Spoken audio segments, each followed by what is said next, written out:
this. We interrupt our programming to bring you the following special report. The Ryan Report. Whatever opinion they had ain't gonna change nothing I'm doing. What was the story he told? Because I was there. It's time for the Ryan Report. It's like Jay-Z, all eyes on us. On the People Station, V103. What did she say? Said, my priorities are all screwed up. I'm just a damn fool out here about to lose my house. Uh-oh. For all those that are asking, reporting, and concerned, yes, I am broke and unemployed. Just another dumb celebrity that doesn't know how to manage my money. Please start a GoFundMe. Now, I just saw her yesterday kicking it with Stormy Wellington where they had another business plan. Exactly. So I don't believe that. Well, I think she's being funny. She's being funny. Yeah, she's letting y'all know. All right, She got that cheese. Yeah, since y'all so concerned, somebody started GoFundMe to help me pay my taxes. Oh. All right? All right. In other entertainment news, this thing started bubbling maybe about 3 or 4 days ago, and I was just watching the story to see if I was going to bring it to the Ryan Report. Birth of a Nation is the highest film ever purchased by Fox Searchlight from the Sundance Film Festival. And Nate Parker, is one of the people who co-wrote the story. Now he's coming under fire for something that happened, 20 years ago. He was 17 years ago. He was 19 years old, and he and his college roommate were accused of raping an 18-year-old female student in their Penn State apartment. He got kicked off the Penn State wrestling team. He transferred to the University of Oklahoma, but they acquitted him in a charge of rape in 2001. Now, his roommate was given 12 months in prison after being convicted of sexual assault, but got a new trial in 2005, but the victim chose not to testify.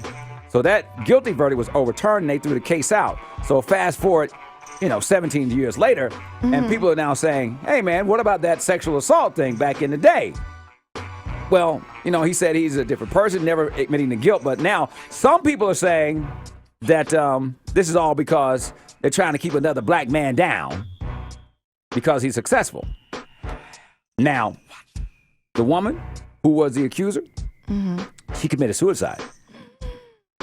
The third attempt when she was 30 years old. And they're saying her death certificate stated that she suffered from major depressive disorder with psychotic features, PTSD, due to physical and sexual abuse. So now all of this stuff is coming back because now Nate Parker has all of this buzz. They're saying, hey, this movie might win an Oscar. He might win an Oscar. And now they're bringing all these things back up. So it's getting a whole lot of attention. And they're wondering how that story from 17 years ago is going to affect this movie. Like, will people be so mad about that they won't go see the movie? What do you think about all that? Wow, yeah, that's pretty heavy. Yeah. That's pretty heavy. And then some people are saying that they don't want the story of Nat Turner to be told.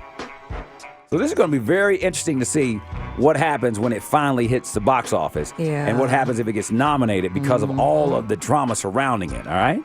And last but not least, the drama of Drake versus Meek. We're like, what's going on? Why did Drake get on stage in Philadelphia and say this? And just remember, when you watch that video over and over tonight, it's not about your city. I love your city. You did that to yourself, boy. So they say that Meek Mill knew that Drake was coming to town. They said, had a circle on his Google Calendar. Right. Those of us who use Google Calendars. Drake alert, Drake is town that he called all of the nightclubs in Philly. It was like, hey, don't book Drake. Him, right. If Drake want to do an after party, don't book. Hey, he gets no love in Philly, son. Oh. Then called out them goons. And said, we need the goons to show up at Wells Fargo Center. Then, for what? The crews of each contacted each other directly. Meek's team telling Drake, yo, if there's any disrespect in Philly, them goons gonna show up in 3 seconds.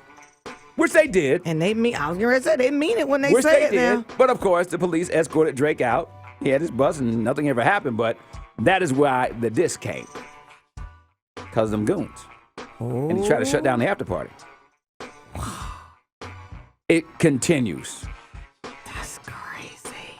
R&B, rap and beef, and the Ryan Report. V103. And if you don't know, now you know. The Ryan Report. The Ryan Report. V103.